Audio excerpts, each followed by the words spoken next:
Selamat datang ke KVK Accounting. Saya Kalai.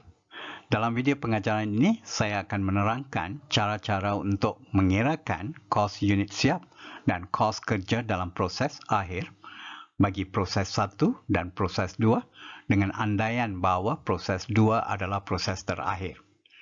Bagi tujuan pengiraan, anda perlu memahami konsep unit setara dan mengetahui maksud kos pindah masuk dan bagaimana ia diambil kira dalam pengekosan proses.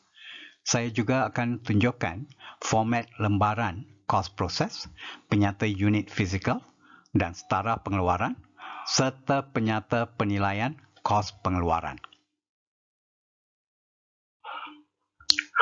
Untuk memahami logik dan keperluan menggunakan unit setara, anda mesti memahami satu situasi pengekosan proses di mana tidak ada kerja dalam proses awal dan akhir dalam proses pengeluaran. Situasi ini dikatakan straightforward kerana ia hanya melibatkan unit-unit fizikal yang 100% siap. Jadi, jumlah kos proses boleh dibagikan dengan jumlah unit dikeluarkan dalam proses tersebut untuk mendapatkan kos seunit. Contoh yang saya berikan di sini merujuk kepada situasi sedemikian. Contoh ini memberikan komponen kos bagi proses 1, unit dimulakan iaitu 100 unit, disiap dan dimasukkan ke proses 2. Kos unit siap proses 1 akan menjadi kos pindah masuk di proses 2. Mari kita lihat jawapannya di slide yang berikutnya.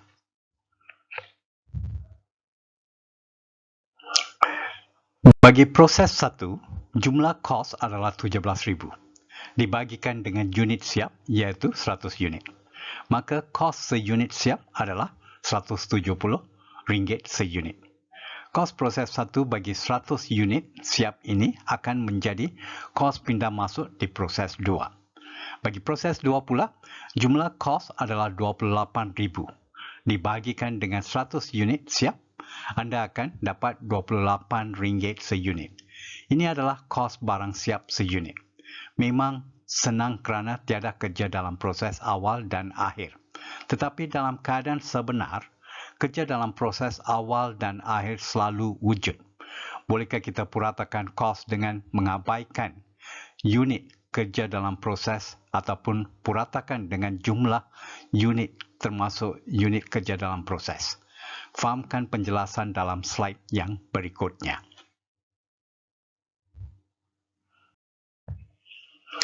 Kerja dalam proses awal dan akhir akan menimbulkan masalah pengiraan kos seunit mengikut kaedah purata kerana jumlah unit fizikal yang digunakan adalah tidak sama, iaitu ada yang 100% siap merujuk kepada unit siap sepenuhnya dan ada yang separa siap merujuk kepada kerja dalam proses. Jika kita abaikan keadaan peratusan siap unit fizikal, kita dalam kaedah purata ini bermaksud kos seunit yang kita cari sememangnya tidak betul. Untuk mengatasi masalah ini, kita gunakan konsep unit setara, iaitu kita tukarkan unit-unit separa siap dalam kerja dalam proses kepada unit-unit yang 100% siap berdasarkan kepada tahap peratusan siap unit kerja dalam proses itu. Dengan ini, pengiraan kos seunit siap mengikut kaedah purata adalah lebih logik. Tidak boleh dikatakan tepat sekali, tetapi mempunyai logik yang boleh diterima. Jadi, konsep unit setara adalah satu teknik untuk menukarkan unit separa siap seperti unit kerja dalam proses kepada unit siap sepenuhnya. Dalam proses pengiraan kos proses, pengiraan kos seunit setara dikirakan bagi setiap input komponen kos kerana tahap input yang dimasukkan sepanjang proses pengeluaran adalah berbeza-beza. Misalnya, bahan mentah selalunya dimasukkan pada awal proses pengeluaran. Maka, peratusan siap bagi bahan mentah selalunya adalah 100%. Buruh langsung dan overhead dimasukkan sepanjang proses pengeluaran. Maka peratusan siapnya adalah berbeza. Jika kos penukaran digunakan, iaitu kos penukaran ini adalah gabungan kos buruh langsung dan kos overhead. Bermaksud, buruh langsung dan overhead dimasukkan dalam peratusan yang sama. Logiknya adalah overhead selalu diserap mengikut jam buruh langsung. Maka peratus overhead dimasukkan bergantung kepada peratus buruh langsung digunakan. Konsep unit setara hanya digunakan atas unit kerja dalam proses yang separa siap. Unit siap yang dikeluarkan dari satu proses adalah 100% siap.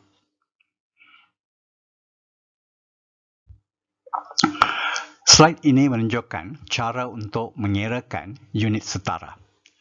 Pengiran unit setara adalah ke atas unit kerja dalam proses kerana hanya unit kerja dalam proses dalam keadaan separa siap. Rumus untuk mengirakan unit setara adalah unit KDP darab dengan peratusan siap bagi komponen kos berkenaan. Dalam contoh ini, KDP akhir adalah 500 unit dan peratusan siap adalah bahan mentah 100% siap, buruh langsung 60% siap dan overhead 50% siap. Maka unit setara bagi bahan mentah adalah 500 unit darab dengan 100%, anda akan dapat 500 unit setara.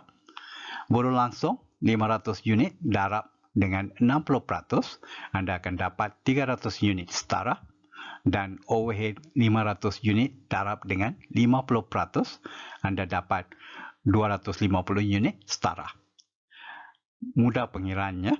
Sekarang mari kita lihat bagaimana pengiraan unit setara ini digunakan dalam mengirakan kos unit siap dan kos kerja dalam proses akhir bagi setiap proses. Inilah keperluan soalan-soalan mengenai pengekosan proses. Slide-slide selanjutnya adalah berkenaan dengan ini. Untuk tujuan pengiraan kos unit siap dan kos kerja dalam proses akhir, kita boleh gunakan dua kaedah pengekosan proses, iaitu kaedah purata wajaran dan kedua kaedah MDKD, maksud dahulu keluar dahulu. Perbezaan utama antara kedua-dua kaedah ini adalah cara mengirakan kos seunit setara. Anda tahu bahawa rumus asas bagi mengira kos seunit adalah jumlah kos dibagi jumlah unit. Jadi persoalan di sini adalah apakah komponen jumlah kos dan apakah komponen jumlah unit yang akan digunakan. Pada dasarnya, komponen jumlah kos dan jumlah unit yang digunakan dalam setiap kaedah inilah yang membezakan pengiraan kos seunit setara. Kaedah purata wajaran mengirakan kos seunit setara dengan komponen jumlah kos dan jumlah unit seperti berikut. Jumlah kosnya terdiri daripada kos KDP awal dan kos semasa, iaitu kos yang ditambah dalam tempoh berkenaan. Dan jumlah unit setaranya pula terdiri daripada jumlah unit siap yang selalunya 100% siap dan unit setara bagi KDP akhir yang akan dikirakan berdasarkan kepada peratusan siap KDP akhir itu. Manakala kaedah MDKD pula menggunakan jumlah kos yang merujuk kepada kos masa sahaja, tidak termasuk kos KDP awal. Kaedah MDKD menggunakan kos masa saja dengan andaian bahawa kos KDP awal adalah kos tempoh lepas dan sudah diambil kira dalam tempoh lepas. Jumlah unit setara pula akan merujuk kepada kerja-kerja yang telah dilakukan dalam tempoh semasa sahaja. Alright. Ini berarti kerja atas KDP awal untuk menyiapkan unit-unit KDP awal dan kerja yang telah dilakukan dengan untuk unit yang disiapkan serta kerja atas KDP akhir. Saya telah berikan beberapa lagi perbezaan antara kaedah purata wajaran dan kaedah MDKD di nota saya di laman web KWK Accounting. Bagi STPM perakaunan, hanya kaedah purata wajaran perlu dipelajari. Jadi semua soalan pengekosan proses akan diselesaikan dengan menggunakan kaedah purata wajaran. Slide-slide pengiraan yang selanjutnya hanya akan menumpukan kepada kaedah purata wajaran. Ingat, rumus pengiraan kos seunit setara yang ditunjukkan dalam slide ini, iaitu kos seunit setara bersamaan dengan kos KDP awal tambah kos masa dibagikan dengan unit siap tambah unit setara KDP akhir.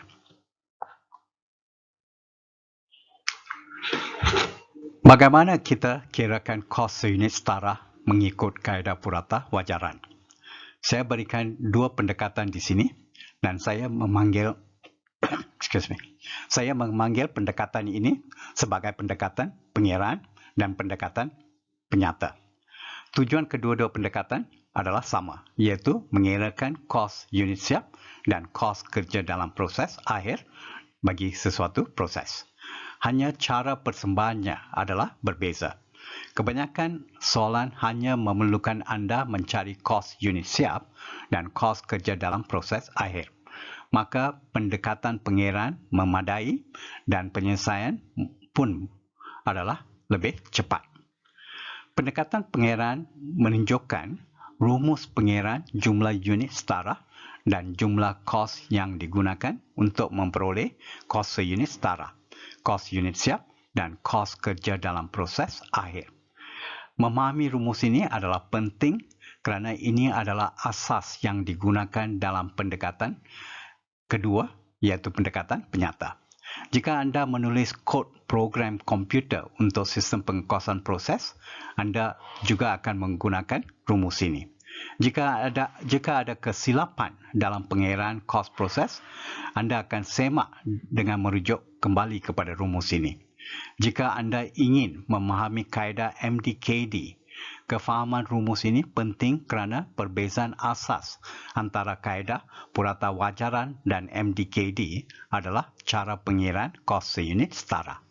Jadi, kefahaman rumus ini adalah penting untuk banyak perkara. Pendekatan penyata mempersembahkan perkara yang sama, iaitu apa yang dikira dalam pendekatan pengiraan dalam bentuk penyata. Pendekatan ini adalah sesuai untuk membuat laporan kepada pihak pengurusan. Sekarang, mari kita lihat kepada langkah-langkah yang perlu diikuti dalam proses pengiraan kos proses. Langkah 1, kirakan jumlah unit setara bagi setiap komponen kos. Ini terdiri daripada unit siap dicampur dengan unit setara kerja dalam proses akhir. Langkah kedua, kirakan jumlah kos bagi setiap komponen kos. Ini terdiri daripada kos KDP awal dan kos semasa, iaitu kos yang ditambah dalam tempoh semasa. Langkah ketiga, kirakan kos seunit setara. Ini merujuk kepada jumlah kos dibahagikan dengan jumlah unit setara, iaitu jawapan langkah 2 dibahagi dengan jawapan langkah 1. Langkah keempat, kirakan kos unit siap dan kos kerja dalam proses akhir. Kita akan gunakan kos seunit setara yang diperoleh dalam langkah 3 untuk mengirakan kos unit siap dan kos kerja dalam proses akhir. Dalam slide-slide berikutnya, saya akan tunjukkan bagaimana kita menggunakan langkah-langkah ini untuk mengirakan kos unit siap dan kos kerja dalam proses akhir dengan satu contoh soalan. Ini adalah contoh soalan yang melibatkan dua proses, proses 1 dan proses 2. Ada 3 maklumat penting dalam contoh soalan ini. Maklumat yang pertama adalah mengenai unit, kos dan peratusan siap bagi KDP awal. Maklumat yang kedua mengenai unit yang dimulakan dan kos yang ditambah dalam tempoh semasa. Dan maklumat yang ketiga mengenai unit dan peratusan siap kerja dalam proses akhir. Bagi kaedah purata wajaran, maklumat mengenai peratusan siap kerja dalam proses awal tidaklah penting. Tetapi bagi kaedah MDKD, maklumat ini penting. Ada soalan tidak akan berikan maklumat mengenai peratusan siap KDP awal. Jadi, hanya kaedah purata wajaran boleh digunakan untuk menyelesaikan soalan sebegitu. Anda jangan bimbang mengenai kaedah MDKD, tiada dalam silabus. Balik kepada contoh soalan ini, bolehkah kita dapatkan semua maklumat untuk menyelesaikan keperluan soalan, iaitu mengirakan kos unit dipindah ataupun disiap dan kos kerja dalam proses akhir. Mari kita lihat kepada soalan. Langkah 1, kita perlukan unit siap.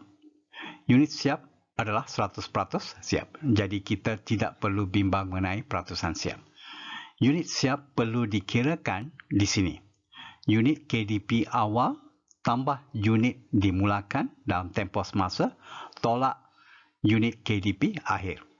800 itu merujuk kepada KDP awal tambah 2,500 unit dimulakan, jadi semuanya 3,300 tolak 500 KDP akhir. Jadi unit siap adalah 2,800.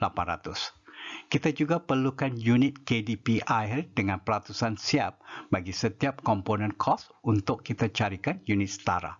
Ini pun telah diberikan dalam soalan. Langkah kedua, kita perlukan kos KDP awal dan kos masa untuk setiap komponen.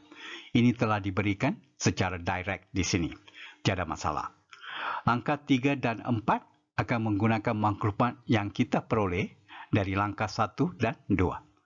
Mari kita lihat kepada jawapan yang diberikan dalam slide yang berikutnya. Lihat jawapan di sini. Setiap langkah menggunakan rumus pengiraan.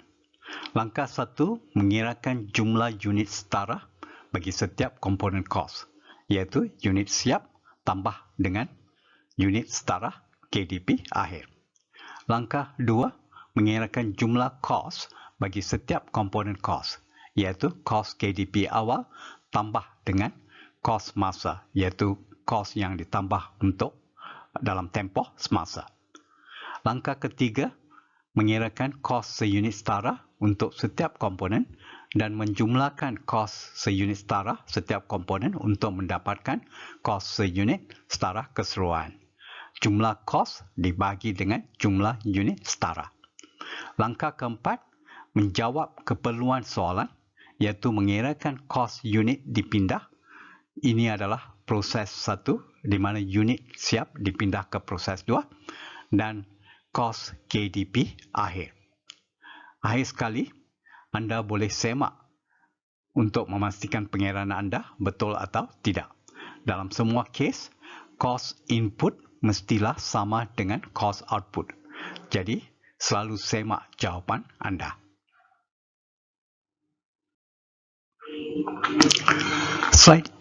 Slide ini menyelesaikan masalah dengan cara persembahan rumus pengiraan dalam bentuk jadual.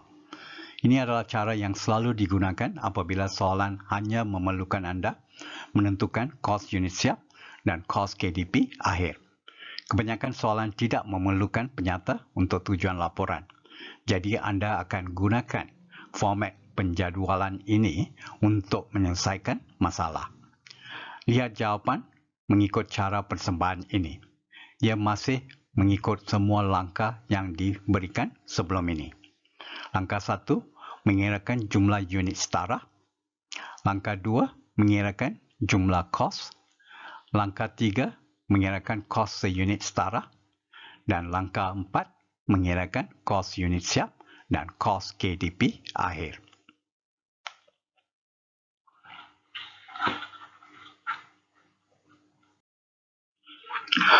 Kadangkala soalan mungkin akan meminta anda menyediakan lembaran kos proses. Di sini adalah satu contoh lembaran kos proses bagi proses 1 dalam contoh soalan yang telah diberikan sebelum ini. Ada 4 bahagian dalam lembaran kos ini. 1, bahagian unit KDP awal, peratusan siap dan kosnya. 2, bahagian unit dimulakan serta kosnya. 3, bahagian unit KDP akhir, peratusan siap dan kosnya yang telah dicari mengikut langkah-langkah yang dipelajari. Dan 4, bahagian kos pengeluaran yang menunjukkan unit siap dan kosnya. Bagaimana diperolehi? Unit dan kos KDP awal tambah unit dan kos dimulakan tolak unit dan kos KDP akhir.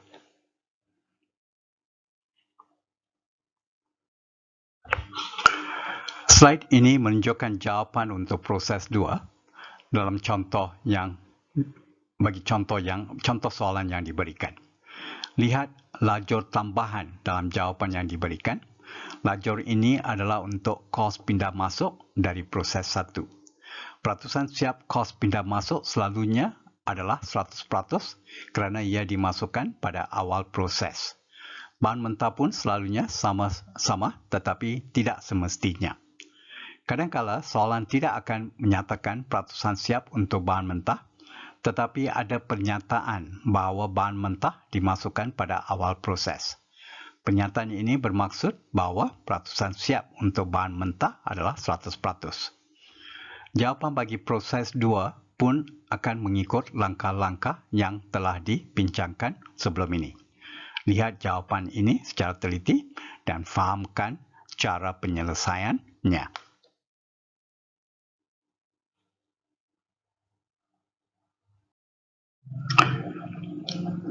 Slide ini menunjukkan lembaran kos proses untuk proses 2. Ada satu baris tambahan untuk kos pindah masuk, satu komponen kos tambahan. Sama seperti lembaran kos proses 1, ada 4 bahagian, bahagian KDP awal, bahagian unit dimulakan, bahagian KDP akhir, dan bahagian kos pengeluaran. Sekarang, mari kita memahami pendekatan penyata untuk menyelesaikan masalah dalam contoh soalan yang diberikan. Dalam pendekatan ini, anda perlu menyediakan 2 penyata, iaitu penyata unit fizikal dan setara pengeluaran. Penyata ini merujuk kepada langkah 1 yang telah dibincangkan. Tujuannya adalah untuk menunjukkan unit fizikal yang dimasukkan dan dikeluarkan serta unit setara yang bersamaan dengan unit fizikal tersebut. Penyata yang kedua dipanggil penyata penilaian kos pengeluaran. Penyata ini mengirakan kos seunit setara dan menggunakan maklumat kos seunit setara ini untuk mengirakan kos unit siap dan kos kerja dalam proses akhir. Ini sebenarnya merujuk kepada langkah 2, 3 dan 4 yang kita telah pelajari. Mari kita lihat jawapan bagi proses 1 mengikut pendekatan penyata dalam slide yang berikutnya.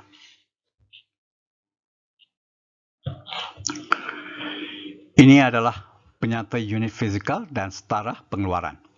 Tujuannya adalah untuk mengirakan jumlah unit setara bagi setiap komponen. Ini adalah langkah 1. Ia juga menunjukkan input dan output dari segi unit fizikal. Fahamkan format persembahan penyata ini.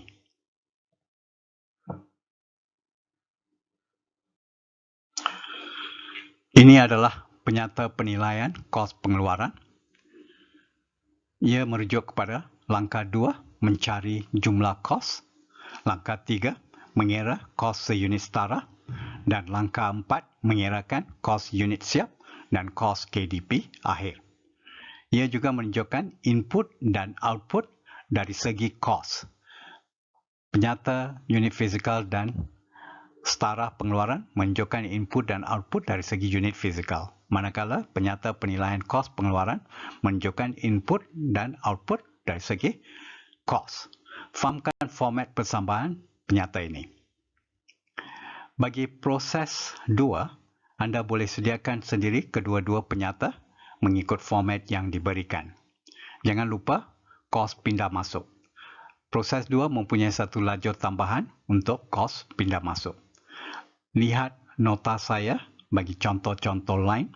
Saya juga telah berikan banyak latihan yang juga melibatkan akaun proses.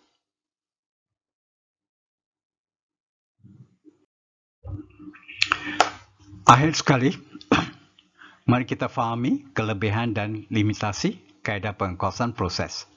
Pada mulanya, kelebihan.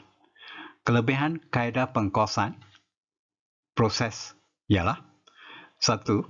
Ia sesuai bagi proses pengeluaran yang mengeluarkan produk homogeneous. Produk ini serupa jenis dan tidak boleh dibezakan antara satu dengan yang lain. Kedua, membolehkan pihak pengurusan untuk mengetahui dan menyemak kos setiap proses.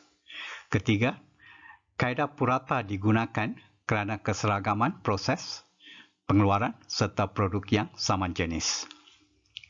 Keempat, kerja dan kos perkeranian adalah kurang kerana proses yang berulangan dan tidak berubah-ubah. 5. Kos operasi sistem adalah lebih rendah. Kaedah pengkosan ini boleh dilakukan secara sistem berkomputer kerana kerja-kerja yang berulangan. Sekarang, mari kita lihat kepada limitasi pula. Limitasinya terdiri daripada 1. Masalah melaksanakan kawalan secara proaktif kerana kos hanya diketahui selepas ia telah berlaku. 2. Pengiraan kos seunit purata tidaklah tepat kerana amalan konsep unit setara. Peratusan siap hanya boleh dianggarkan dan konsep unit setara mengandaikan bahawa kos yang dibelanjakan dan peratusan siap adalah pada kadaran yang sama. 3. Kos purata seunit yang tidak tepat seperti yang dibincangkan dalam limitasi 3 akan mempengaruhi penilaian inventory dan penetapan harga. 4. Kos pindah masuk dari satu proses mungkin mengandungi kos ketidakefisienan proses tersebut. Ini pula akan memberi kesan yang negatif terhadap pencapaian proses yang selanjutnya. Layarilah laman web www.kvk-accounting.com untuk nota dan latihan. Sekian, terima kasih.